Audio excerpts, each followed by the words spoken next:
Thiévillers, à 2 pas de la Moselle, dans le centre-bourg, cette maison, abandonnée depuis plusieurs années, elle tombe en ruine. Typique de l'habitat alsacien, ce corps de ferme est au cœur d'un concours organisé par le conseil départemental du Bas-Rhin. Objectif, imaginer comment la faire rentrer dans le 21e siècle.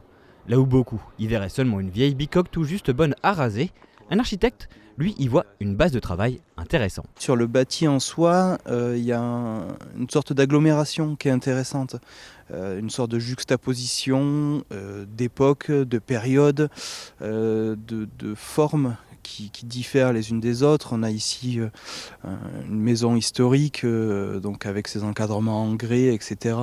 Et on a juste derrière une partie qui va être réalisée en tôle éternite et encore juxtaposée un élément en parpaing brut avec une tôle ondulée. Cette juxtaposition d'éléments fait partie de la richesse aussi formelle et architecturale du village. De retour à son bureau, Florent Revel se met au travail et après quelques semaines de réflexion, émergent les contours d'un projet. Les plans suivent rapidement. La maison de Thiévillers accueillera des logements pour personnes âgées, un espace service et des ateliers d'artisans. Au cœur de son projet, le lien social, les rencontres.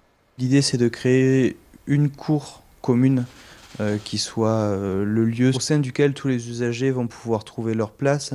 Donc c'est une cour qui a une façade unique tenue sur toute sa périphérie, une sorte de colonnade, et où la grande salle polyvalente, les ateliers d'artisans, les espaces communs des logements pour personnes âgées ou le préau. Et en fait, tous ces équipements-là s'ouvrent de façon similaire et analogue sur cet intérieur, et intérieur qui est donc destiné à un lieu de rencontre et un lieu d'échange. Le jury a retenu pour ce projet...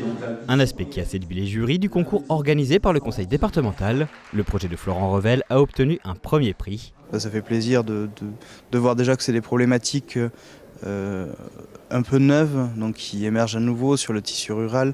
C'est assez récent comme questionnement. Donc c'est vrai que c'est des sujets auxquels je suis attaché, donc c'est d'autant plus réjouissant. Si en effet, le patrimoine est à la mode et si les plus beaux villages affichent fièrement leurs maisons à colombage, chaque année 400 maisons traditionnelles sont détruites en Alsace. Au conseil départemental, on espère enrayer ce phénomène en inventant de nouveaux usages pour ces bâtiments.